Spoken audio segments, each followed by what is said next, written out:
निगरान वज़ीर दाखिला सरफराज बुगटी इस वक्त सेनेट में इजहार ख्याल कर रहे हैं। तो ये अफगान रेफ्यूजीज के अगेंस्ट नहीं है जनाब चेयरमैन, ये सिर्फ उनके अगेंस्ट है जो इलीगली यहां पर रह रहे हैं। अब आपको मैं कुछ फैक्ट्स एंड फिगर्स बताता हूं। हुकूमत ने जब ये पॉलिसी बनाई तो जनाब वजीर आजम ने काबीना के अंदर बड़ी क्लियर कट डायरेक्शंस दी कि किसी किस्म की कोई मैन हैंडलिंग नहीं होगी, बाइज्जत तरीके से इन लोगों को वापस भेजा जाएगा। ये बड़ी क्लियर कट डायरेक्शंस हैं और इस पर 2 से 3 SHOs जो हैं वो सस्पेंड हो चुके हैं। और मैं आपको ये इस फ्लोर ऑफ द हाउस पे यकीन दिलाना चाहता हूं कि किसी किस्म की कोई मैन हैंडलिंग होगी, स्पेसिफिक अगर आके हमारे साथ कोई शिकायत करेगा तो हम उस इशू को एड्रेस करेंगे। हमने क्या किया जनाब चेयरमैन, पूरी एक स्ट्रेटजी बनाई गई। ये ऐसे नहीं हुआ कि वन ओवरनाइट हुआ। हर जगह पर डिविजनल लेवल पे कमेटीज बनाई गई, डिस्ट्रिक्ट लेवल पे कमेटीज बनाई गई, तमाम प्रोविंशियल गवर्नमेंट्स को ऑन बोर्ड लिया गया। फिर जो अफगान कॉन्सुलेट है यहां पर, जो अफगान का नाज़िमुल अमूर है, उनकी तरफ से एक रेप लिया गया, जिनको हमने हमने एक रेप बनाया था मिनिस्ट्री ऑफ इंटीरियर में, उसके साथ उसको क्लब किया गया। वो रोजाना की बुनियाद पर आकर बताता है कि क्या इश्यूज हुए। मैं उन फिगर्स पे आता हूं जनाब चेयरमैन। अब आप देखें कि उससे पहले हमने वॉलंटियर रिटर्न का कहा। वॉलंटियर रिटर्न में कौन लोग गए कि जिनके पास कोई ट्रैवल डॉक्यूमेंट नहीं थे, उनकी तादाद क्या है जनाब अली? टोटल 2,94,000 लोग टोटल जो गए, वो 3 लाख लोग गए आज तक, अभी तक जिस वक्त हमें। उन 3 लाख में से 2,94,000 वॉलंटियर रिटर्न गए, उनको किसी ने पकड़ा नहीं है यहां से हाथ से पकड़ के कि आप जाएं ट्रक पे बैठे। तो इसका मतलब है सिर्फ 8,000 लोग जो है वो गवर्नमेंट ने भेजे। अब उन 8,000 लोगों के लिए हमने एक पोर्टल एड्रेस बनाया, हमने एक टेलीफोन लाइन दिया जिसकी मीडिया में तशहीर की गई। क्या आपको कोई शिकायत हो तो आप इस नंबर पे शिकायत करें।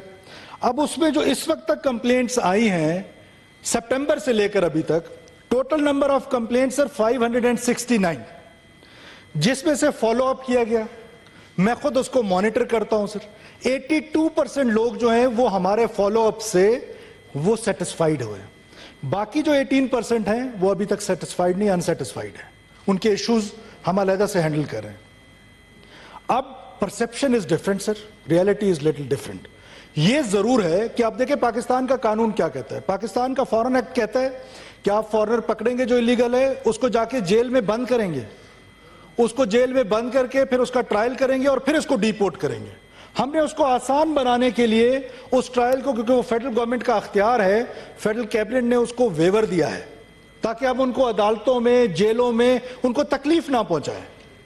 हमने उनके लिए जो सेंटर्स बनाए उनका नाम होल्डिंग सेंटर्स का दिया कि हम वहां पर उनको होल्ड रखते हैं फॉर 1 नाइट, फॉर 2 नाइट्स और वहां से फिर भेजते हैं। जाहिर है जनाब अली, जब इतनी बड़ी तादाद में लोग जाएंगे तो बॉर्डर्स पे मिसमैनेजमेंट्स होंगी। अगर हम बिल्कुल ही कह दें कि कोई मिसमैनेजमेंट नहीं हुई है तो ये मुनासिब बात नहीं है। मिसमैनेजमेंट्स हुई होंगी, लोकल लेवल पे होंगी, पुलिस से होंगी, FIA से होंगी, लेकिन कहीं ना कहीं उसको एड्रेस करने की कोशिश की गई है। पूरा एक मैकेनिज्म हुकूमत की तरफ से बनाया गया है। तो उसको बेहतर मैकेनिज्म और इंप्रूव करने के लिए किसी के पास स्पेसिफिक, अब जैसे गफूर हैदरी साहब यहाँ तशरीफ रखते हैं, मैं खुद मौलाना फजल रहमान साहब के साथ दिन में 2 दफा इस इशू पे बात करता हूँ और पॉलिटिकल लीडर्स हैं उनसे बात करता हूँ। मैं मुश्ताक साहब को इस पे ऑन बोर्ड लेना चाहता हूँ। आए दोस्त, हमारी मदद करें। हम कोई गैर कानूनी काम तो नहीं कर रहे। हम कह रहे हैं कि जो इलीगल है, किसी महाजर को जिसके पास कार्ड है उसको हाथ नहीं लगाया गया, और अगर लगाया गया तो मेरा शनाख्ती कार्ड भी तो सड़क पे चेक होता है।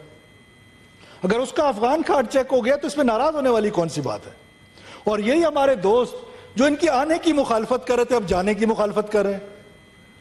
तो हम सर एक मैकेनिज्म के तहत चल रहे हैं। हुकूमत ने पूरा एक सिस्टम बनाया हुआ है, उसके अंदर रहते हुए। फिर 1-2 चीजें टेररिज्म के हवाले से लीडर ऑफ द हाउस ने बहुत बेहतरीन अंदाज में पूरा पर्सपेक्टिव पेश किया कि किस तरह ये जो एक नया सर्ज आप देख रहे हैं टेररिज्म में, 78% राइज। हमारे एक उस हॉल के लीडर ऑफ द हाउस ने कोई तकरीर भी जारी थी कि कोई हथकड़ियां तोड़ी, पता नहीं क्या किया। तो उसका असर क्या हुआ कि हमारे यहां टेररिज्म बढ़ी। हमारे यहां हमने हार्डकोर क्रिमिनल्स को छोड़ा, हमने जाकर उनके साथ बैठकर मुज़ाकरात किए। आप इंसर्जेंसी देख लें, डॉक्यूमेंटेड बुक्स आ गई हैं सर काउंटर इंसर्जेंसी पे। ये बैटलफील्ड पे फैसला होना है, ये बैटलफील्ड में फैसला होना है कि रियासत जीतती है या इंसर्जेंट्स जीतते हैं। हमने उनको स्पेस दे दी, उन्होंने रीग्रो कर लिया, रीस्ट्रेंथन हो गए, रीग्रुप हो गए, स्लीपर सेल्स एक्टिव हो गए, और लुक हाउ दे रिस्पॉन्डेड। हम उनके साथ मुज़ाकरात करते हैं।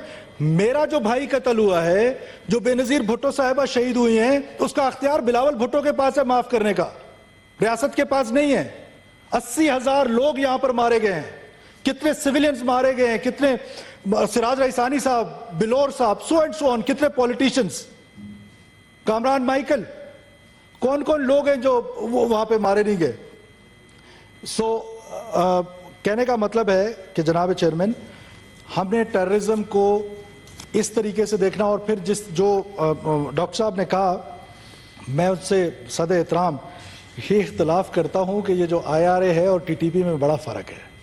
इन दोनों का फ़र्क जो है वो बहुत बड़ा है।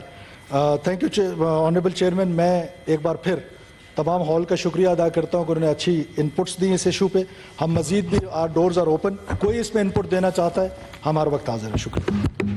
वज़ीर दाखिला सरफराज बुगटी सेनेट में इजहार ख्याल कर रहे थे। उनका कहना था गैर कानूनी मुकीम तारिकीन वतन को उनके मुल्क भेजा जा रहा है, अफगान शहरियों को अपने मुल्क जाना चाहिए। वज़ीर दाखिला ने सेनेट में इजहार ख्याल करते हुए कहा है कि 3 लाख अफगान अपने वतन वापस जा चुके हैं, सरमायाकारों को हर मुमकिन सहूलियात फराहम की जा रही हैं। उनका कहना था कि आज तक 3 लाख अफगान अपने वतन वापस जा चुके हैं। वापस जाने वाले गैर मुल्कियों को हर मुमकिन सहूलियात फराहम की जा रही हैं। गैर मुल्कियों की वापसी के हवाले से तजावीज़ का खैर मकदम करेंगे निगरान वज़ीर दाखिला सरफराज बुगटी, जिनका कहना है कि दहशतगर्दी की जंग में हज़ारों पाकिस्तानी शहीद हो चुके हैं। निगरान वज़ीर दाखिला ने सेनेट में इज़हार ख्याल करते हुए ये कहा है, उनका कहना था कि अफगान शहरियों को अपने मुल्क जाना चाहिए। अभी सब्सक्राइब करें ताकि कोई खबर रह न जाए।